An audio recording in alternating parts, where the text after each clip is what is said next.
الله يمسيكم بالخير. في ميزة مهمة وسبق شرحتها والآن بشرحها مرة ثانية، لأن في وقت سفر وفي حوادث لا قدر الله إذا صارت الواحد. هذا شخص شوفوا في 19/2 صار حادث لأبوه. يوم صار حادث مباشرة الجوال أرسل له هذا التنبيه وحدد موقع أبوه.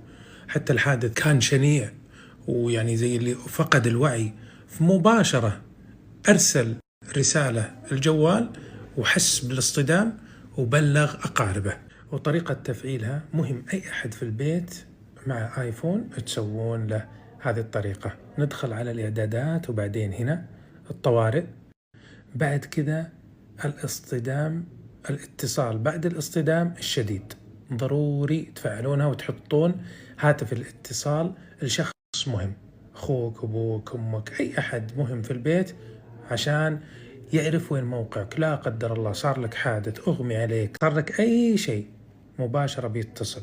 وطريقة الإضافة تدخل على أي رقم، سواء بتدخل على تطبيق صحتي أو من نفس الرقم تدخل إضافة إلى جهات الاتصال عند الطوارئ، مباشرة بيتفعل وتحدد هل هو أب أخ أخت، إحنا بنقول أخ، وكذا يتفعل. والله يبعد عنكم الحوادث وكل شر، بس هذه مهمة عشان يتحدد موقعك.